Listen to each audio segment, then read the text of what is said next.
everyone. This is Julia with episode number 69 of the Mixology Talk Podcast. So, say you walk into work one day.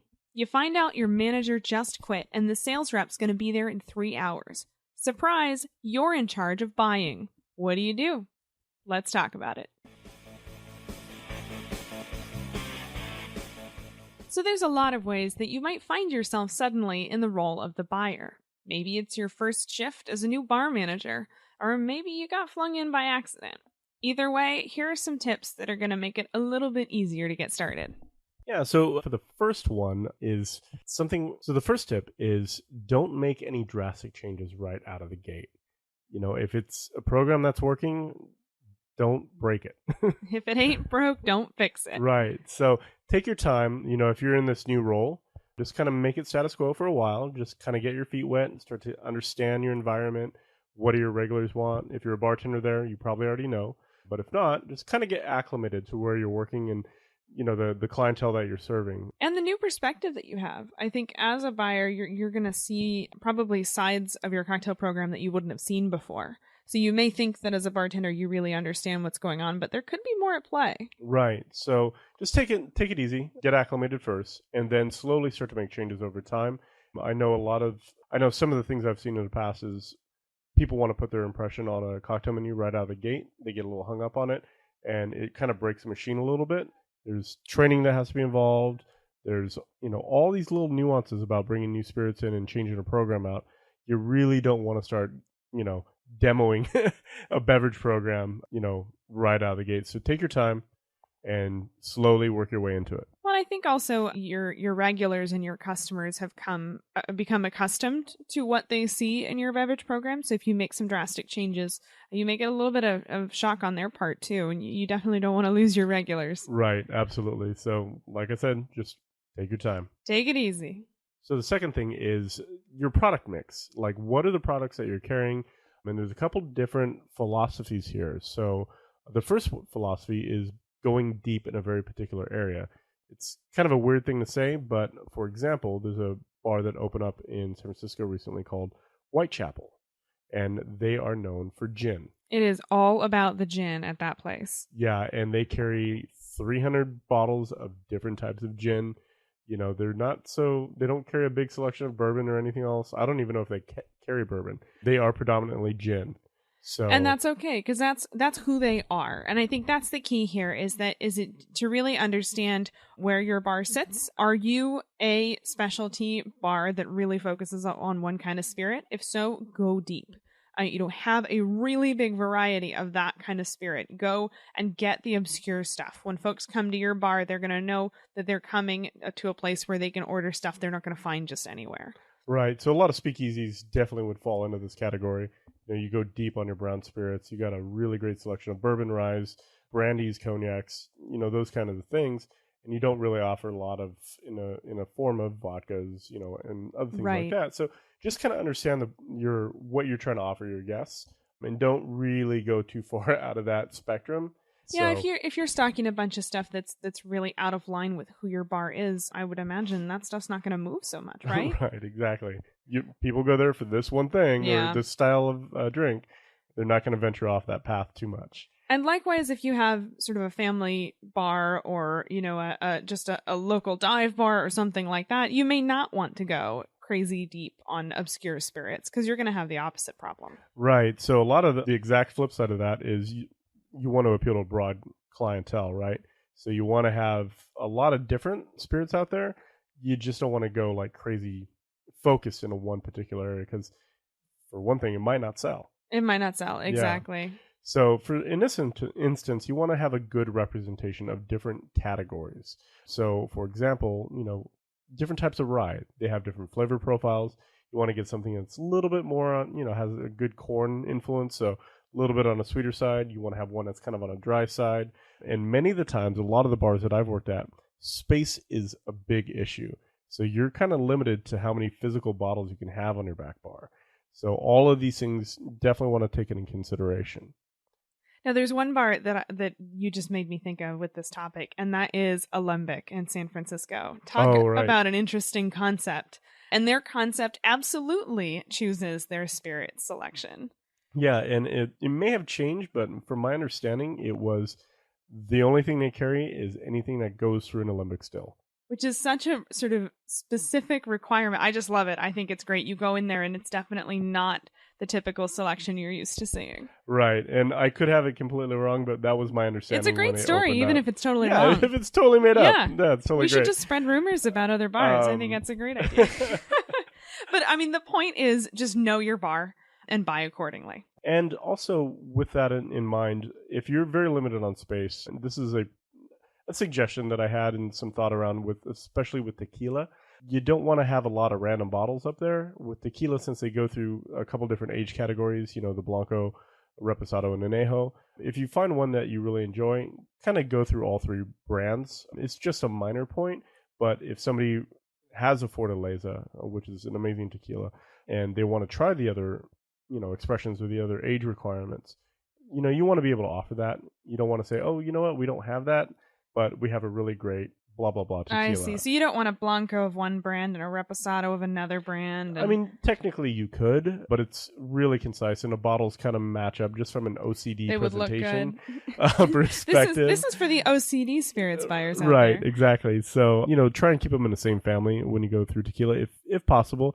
Sometimes you have those outliers of just this one particular tequila is so good in this one age category, but everything else is kind of garbage. Yeah. You just get that one. And I mean, it's your restaurant. You're buying for it. You make whatever the hell decision you want. Well, I would wonder also if you get the full lineup, do you get any, can you bargain a little bit better on pricing? You could. Sometimes that is a possibility. So sometimes they'll offer like, hey, by the way, if you get all three, we'll do something on the price or something like that. Some markets are very different. It's worth asking. In California, I know that could be a possibility, but it's worth asking, right? So what about beer? This is something that I've definitely wondered about. I don't know anything about it. How do you choose what goes on? What do you buy in the bottle form, and what do you buy on draft? This could get really tricky, and I'm sure a lot of people already have mixed feelings about this. They probably already have their own theories about how they do a lineup on bottles versus taps, what they offer. But the crazy thing about beer is you're really limited to the number of tap handles you have, right? So that doesn't always mean that you have all of the expressions that you want. So you have to make some really deliberate decisions. So for example, I worked in a restaurant that had 3 or 5, I can't remember, tap handles, and that was it.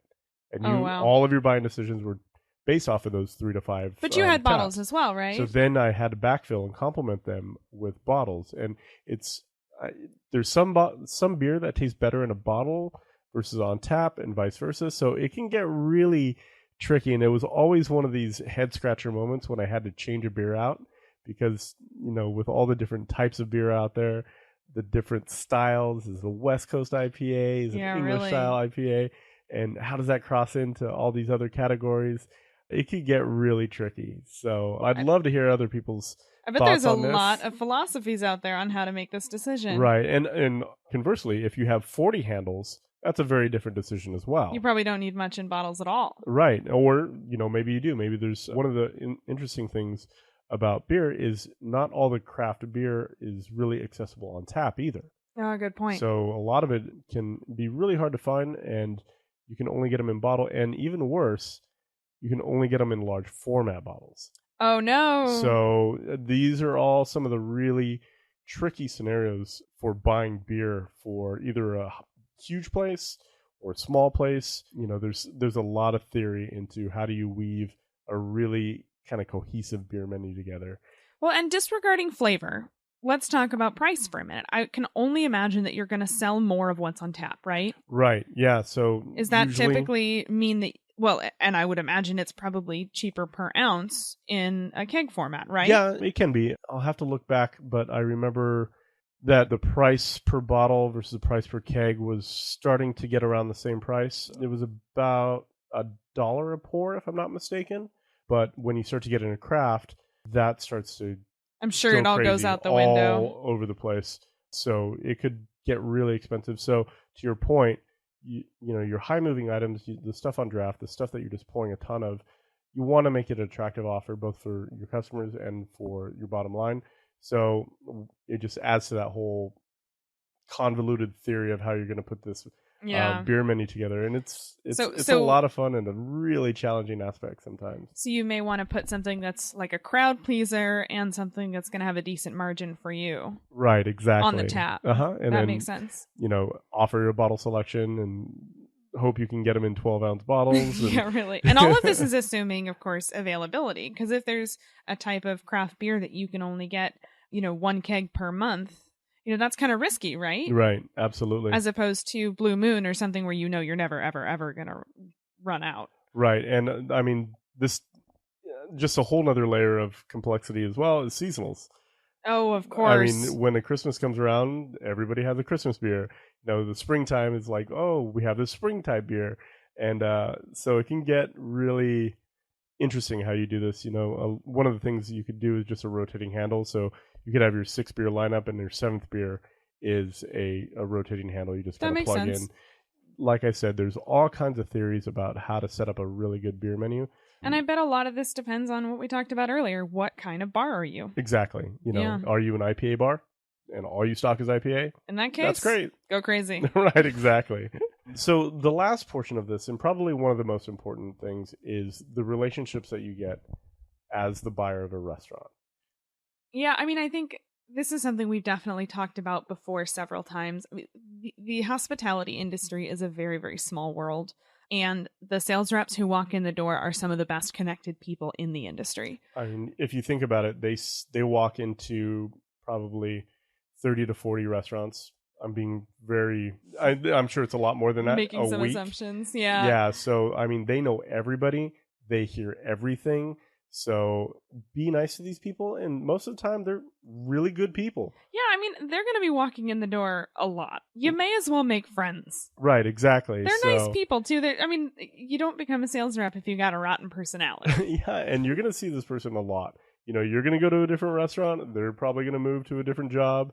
And your paths are going to cross a lot over the time that you're behind the bar. So get to know these people. Don't set up a rivalry. I know a lot of people just set up this rivalry between buyers and sellers. I mean, we're all trying to do the same job, kind of. They're selling stuff. We need to sell stuff. So, form that relationship, get an understanding, and, just invest in that relationship. Well, exactly. And these guys, they can fight for you as well. I mean, obviously, this is all going to be limited by circumstances. But, if you need something and you have a good relationship with your sales rep and he only has enough to provide it to a limited number of clients, guess what? You're more likely to get that product placement. Right. So it may be to your advantage to sit down. If you have a long-term vision of where you want this bar to head or some of the products that you want to carry, sit down with your buyer or the vendor and say, hey, look, this is where we want to go. This is the products we want to carry. I'd be open to any suggestions. And this is a hard lesson learned. I didn't understand this until quite a few years as a buyer when I was trying to buy Pappy. Oh. Pappy Van Winkle. So it started to become really popular and it was getting very highly allocated. So getting it was really impossible. And I didn't understand that there's a way to approach that. Yeah. And I didn't tell my vendor that was something I was interested in. So when it came time to buy it and when they released it, I told him I wanted it. And he said, it was too late. Too late. You should have told me this 6 months ago and we could have figured something out. No, I can't. You can get a bottle of each and that's it. Oh, but wow. if you were to do this, then your allocation could have been a lot higher. If you have that relationship in advance, you can let him know and then he'll say, okay, well, here's how we can make it happen. Exactly. Got it. So, and there's all kinds of opportunities that are going to put in front of you, some really interesting things that they can present to you as long as they understand what you're trying to accomplish, they understand your goals, and you guys just have an open line of communication. And it's just better for everyone.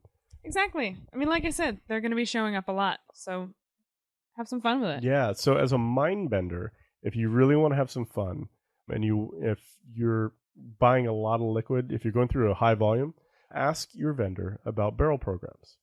Oh, that was such a cool thing that you did at one of your past restaurants. It was tell me more about that. I don't want to mess up the story. Yeah, so basically I heard that there was a bar that buys in volume. They buy entire barrels of whiskey. And it's a really cool program. We'll actually have to do an episode about this on the particulars of it. But a lot of these whiskey houses will sell an entire barrel to a restaurant. Wow. And the process behind it is really cool. You get to hand select the barrel you want. They bottle everything up for you, and you get this big allocation So wait, of the spirit. Does the barrel show up at your door, or they bottle it for you? They bottle it for you, and I think that's so much less exciting. I was really hoping they'd roll up with a barrel. So there are exceptions to this rule that that I've heard, and you know how rumors are in restaurants, 90% of them are made up. But there was one place in particular that the bar was on federal government land, so federal government rules superseded California rules. So they were actually able to buy their barrels with whiskey in them and have them delivered. Oh, that's crazy. Right, but yeah, your mileage may vary. Right, exactly. We're not even sure that's true, but that is pretty neat, though. And it could be different in different states. But yeah, definitely, it's a huge investment cost. But if you're moving through some serious volume and you want to start to explore some new offerings and some new opportunities for your beverage program, this is a really cool idea to do. And that reminds me, I think at the same restaurant, if I remember correctly, you worked with a brewery in the area to do a custom brew specific to your restaurant. Yeah, so this is, once again, building these relationships up and telling them about the plans you have for the beverage program. It opens up a lot of other opportunities. For instance, working with breweries to do one-off signature beer for your restaurant. I don't think it panned out. We got to the early stages of it, and then we got distracted with other things, but it is a possibility, just as long as you have that conversation and let them know what you're kind of looking for. So another option. Yeah, just one more idea for your own program. So yeah, I guess we kind of went full spectrum of, oh crap, I'm a buyer, I don't burn the place down, to I have some really lofty goals. How do I achieve them? I know. Yeah, so you got a some lot homework. of stuff in there. I know, right? No, I think the moral of the story is, this is an amazing learning opportunity. Congratulations. However you ended up in this place, congratulations. It will probably be trial by fire, as with everything else in the restaurant industry. But hopefully we've given you a couple tips that you can throw in your back pocket that may be useful as you're starting to learn the ropes and starting to put together your program. Yeah, absolutely. And I do have one last piece of advice. Sorry to kind of shoe this horn in at the very end here, but this is something that you should absolutely invest in right away. So one of those building the relationship pieces is just have a vendor talk you through the language of buying, because it is a very different language and they use their own vocabulary. So unless you understand it and you really know what they're saying, it could be really intimidating and the numbers just don't make sense. So is this regional, or is it something that's pretty standard? It could be regional, but I think it's pretty standard. And it's just words you would not find in another context. Right, and just it's its own language. So sit down. If they start to say things, maybe you just want to say, I don't understand, or how about this? Why don't we sit down and you can explain all of these words to me? And just be honest. Again, it goes back to the relationship. Nobody's gonna look at you and assume you know everything on day one. And if you sit down and say, can we just set up a meeting and go over this language? I think it's gonna be an amazing first step to build that new friendship. Right. Absolutely. So learn the language. It's kind of a big deal. So yeah, it's hard to bargain if you don't know the language. Right. Absolutely. So yeah, that's it. So hopefully we've given you a couple tips that you can throw in your back pocket as you start to get used to this new role. And no matter how you ended up in this role, I guess I'll say congratulations. And good luck. Absolutely, yeah. Have a drink. You probably need one. Yeah. Have a good week. All right. Cheers, everyone. Cheers. Never miss an episode by subscribing in iTunes or YouTube. And as always, check out the show notes by clicking on the right.